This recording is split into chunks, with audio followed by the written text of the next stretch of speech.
Hey guys, me again. I didn't even go real far. I think this needs to be tipped up just a little bit. There we go. I think that's more of the direction I want it to go. So, like I said, I am shooting a couple videos today. If you're posting, I'm probably going to get them edited and posted tonight. But today, we're going to talk about this. This is the second video I'm shooting for today. This is the Booz Blades Mini Aero. This thing is pretty cool. This actually belongs to a customer, Mr. Anderson in Sweden.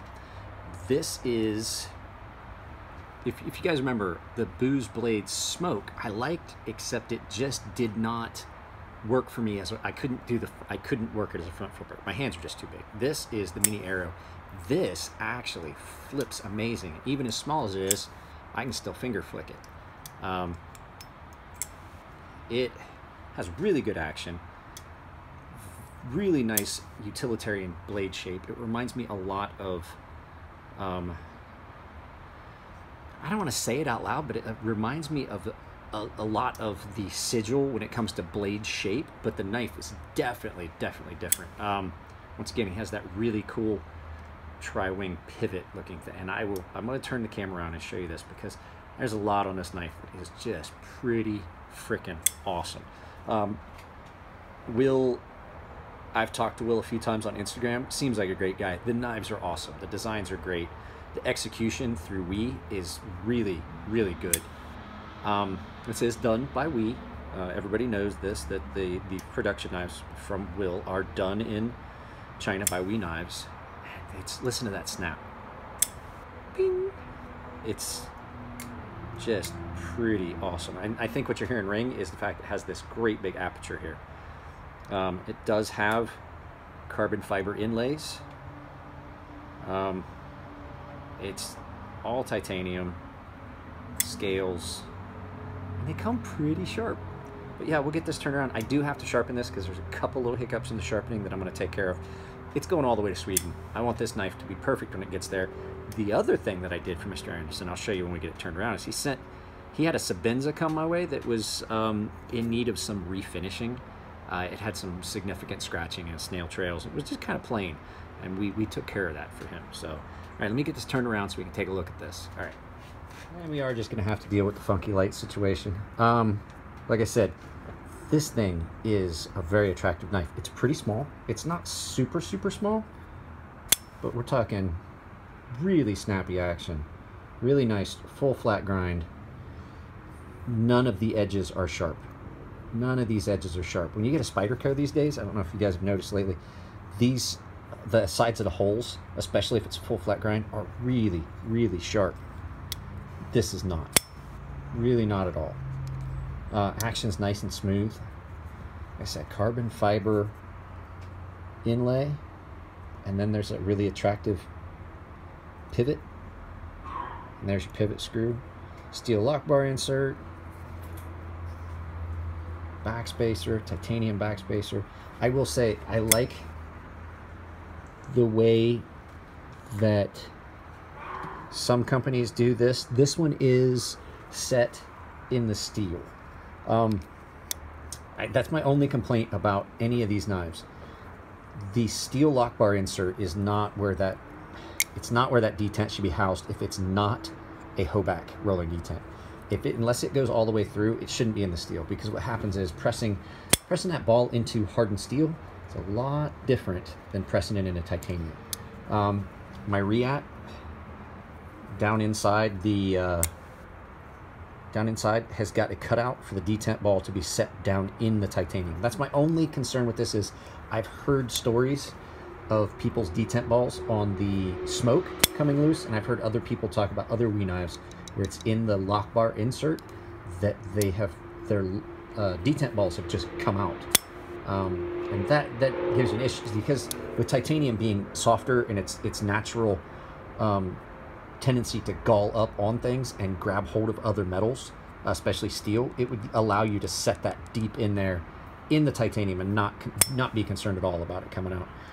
Jimping is sharp enough that it is, it's sharp enough that it is functional. It's not too sharp, but it is sharp.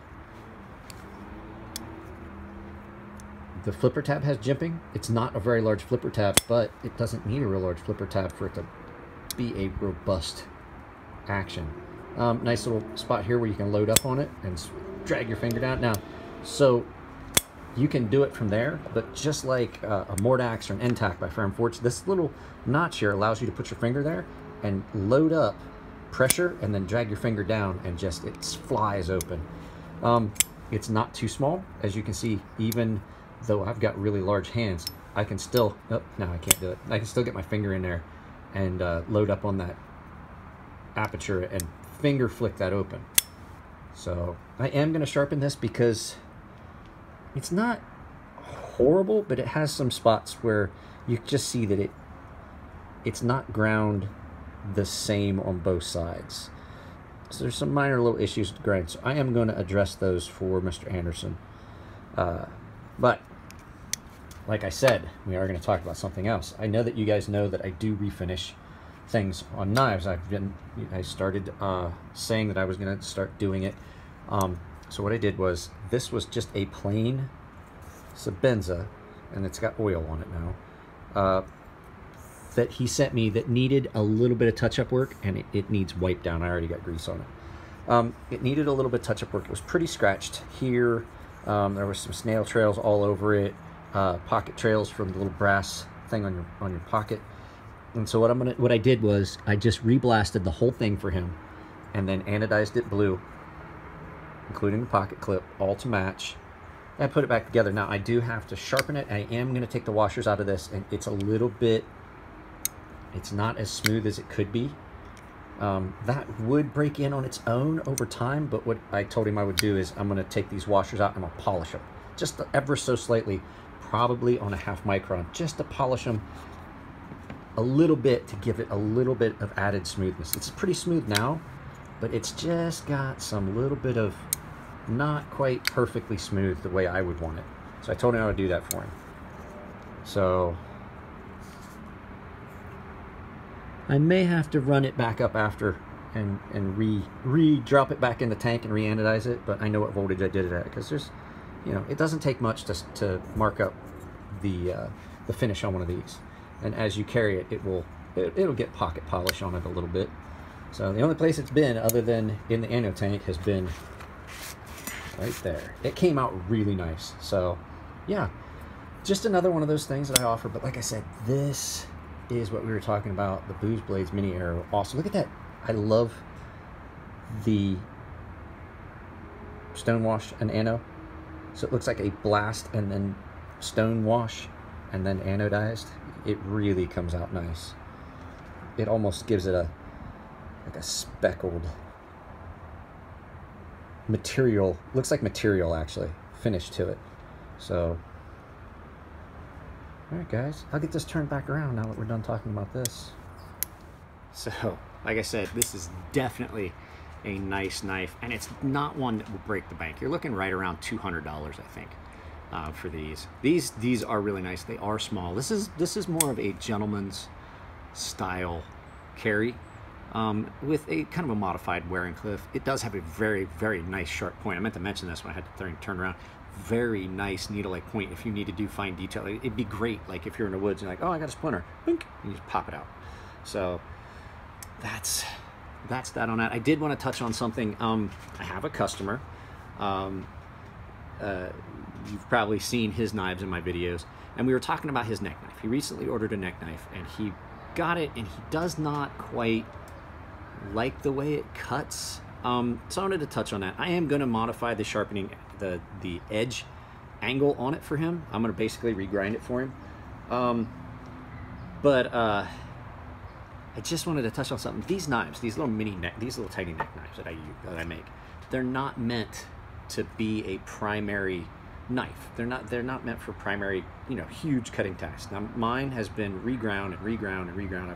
I actually need to do it again because I dropped it on the concrete. I'll show you in a minute. You can see it's just all chipped up. But they're meant for small utilitarian tasks, like cutting some line. You know, you got a small knife around your neck in a boat, you can do some stuff. I'm gonna experiment with this one and take the edge back and see how that looks. and how that cuts and see if that's closer to what Vinny wants, because he sent it to me and that's what we were talking about doing. It needs done anyway. Like I said, I dropped it on the concrete. But they're thick and they're chisel ground, and it's not going to be the best thing for certain cutting tasks. Like if you're trying to cut like thick cardboard, this probably isn't the knife you want to use. If you're out in the woods and you want to just clip something off if you're camping and things like that, that's kind of what I designed it for. But we're going to give it a shot, and if it seems like it cuts a lot better for him, I'm going to leave it at that. So from now on, I'm going to talk to customers before I grind the knife and say, hey, look, how thin do you want this? Because what I'm afraid is that I get it too thin, then it won't hold the edge that it had been holding. Those things stay sharp forever. And I do know that just because it's sharp doesn't always mean it cuts well. I do know that they're thick. They are thick behind the edge. It was intentional. I can smell wine. It was intentional because I didn't want to bring that angle too far back into this area here. You know, this area in here where you're going to wind up having a sharp, it turns into a hot spot real easy, and then you're having to grab further back. So I don't know. We're going to see how that works out for him. I did grind this one the last time a little bit thinner than some of the others. I can see on this that the edge is actually wider, but that's because it's just mine, and I was just throwing it on a grinder trying to freehand it just to get it sharp again, because I use it a lot. I get used a lot. So all right, guys, that's it. I have got some sharpening to do. It's going to get late. It's going to get dark here soon. There is an alert that they're looking for somebody. Apparently there's an escaped convict that escaped from the prison. So I do have my gun out here with me so that you guys feel safe. I'm fine. I'll protect you. But no, it's because my wife and kid are in there and I'm out here. So, all right, guys. You guys have a good day. That's the end of this video. There may be an Instagram or YouTube live feed shortly.